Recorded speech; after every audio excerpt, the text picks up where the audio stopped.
Well, good morning boys and girls. So here I am, daughter on the back, off to get some Christmas shopping. Whoa, and it's blowing a gale again. Oh, something about the wind and me this week. I've got most of the Christmas shopping, but as you all know, there are little bits you miss. Silly things. I didn't get shower gel for my daughter, and as a teenager you can imagine she's apoplectic. Gonna do Aunt Bess's Yorkshire puds this year, can't be arsed. I've got enough to do. Oh, I don't think I'll be doing another one before Christmas, so in a way, Happy Christmas, Happy New Year. And if you're not into Christmas, happy holiday. Or whatever your religion, enjoy this period. We have been told by those that know that temperatures are going to plummet over the next 48 hours and we might get some snow for Christmas. Yay! And trust me, if it's below zero on Christmas Day, I will be doing a pig bunny. I've been waiting 26 days for cold temperatures. But no, my luck, it'll just hover on zero and snow and slush. Whoa, that wind's wee.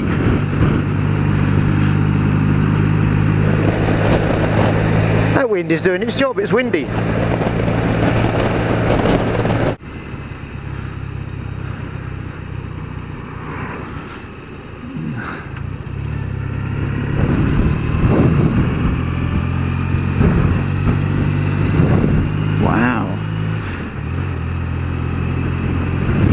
Whoa, that wind in places is interesting. But on the bright side, it's not pitch black and it's not throwing it down horrendously, so I can actually sort of see where I'm going, unlike my trip to Gatwick. So in a way it feels kind of pleasant. In a perverse sort of way.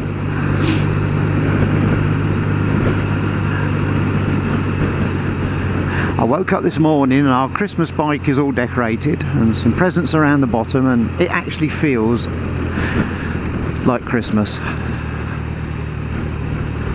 I've been waiting for this feeling for weeks and weeks and weeks. Whoa, that wind is strong.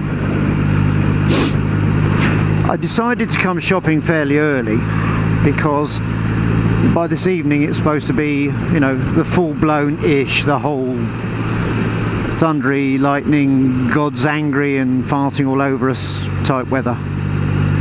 And tomorrow's just as bad, so I thought I'd better get out while the getting out is reasonably good.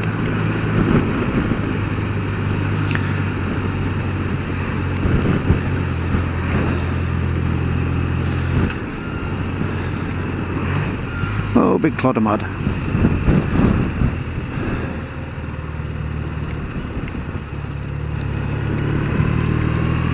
A bit slippy there as well. Mud on the road. So we got rid of all the salt and the slippy from that, and now the farmers, bless them, have been putting all the mud on the road from their tractors.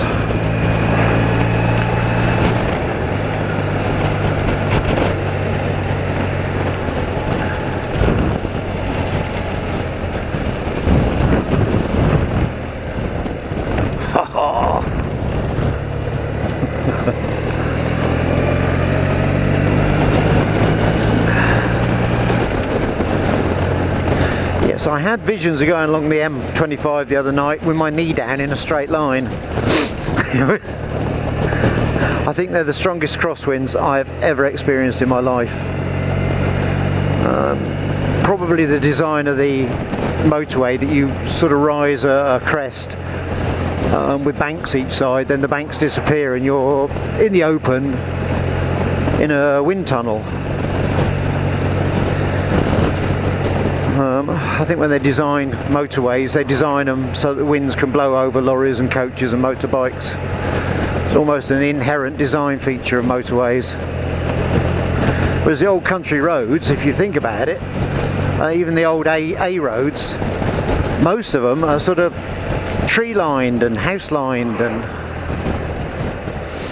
not as there's a few exposed ones, Shap and all those, Woodhead and Snake Pass, but the majority of roads are all tree lined.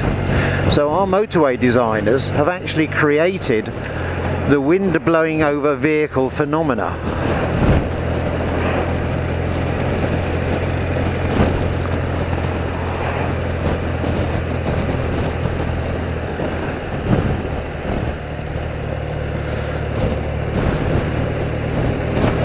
The other interesting feature, bearing in mind she's a nearly 30-year-old bike, it was a 250 miles altogether. Throttle full out, sometimes to get speed and other times just purely to get fight against the wind, to be honest.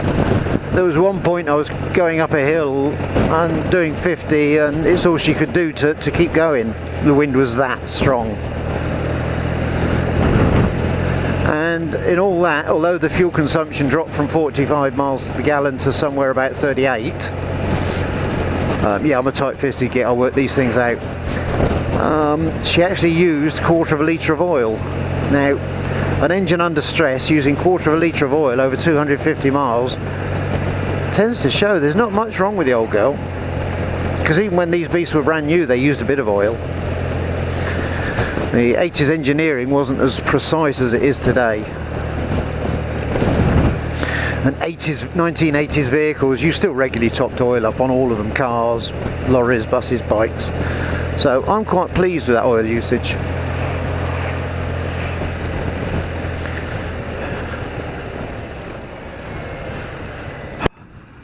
Oh, that was windy.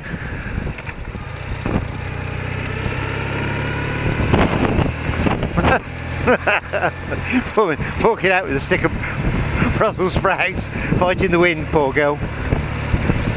Probably won't get eaten because, go on, who loves Brussels sprouts?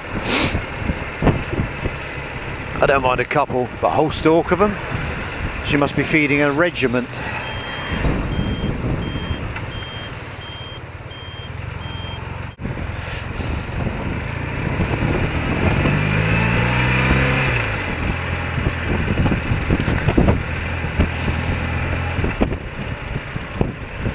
Oh dear, traffic is just a bit silly today.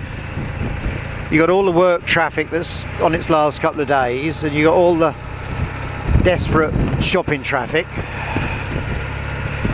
I suspect in traffic like this there's going to be quite a few minor accidents today. I've already seen a couple of people on their mobile phones. And when traffic's this busy, you've got to have your mind on the job, and you've got to have your eyes up your bum at the moment.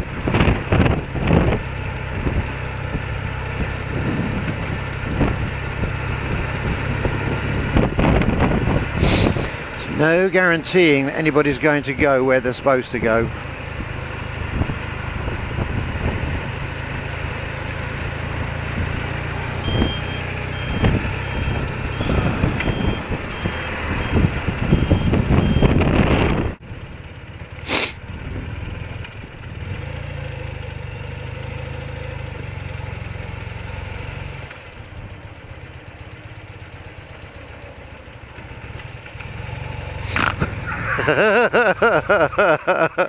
I was wondering when he'd wake up. Oh bless.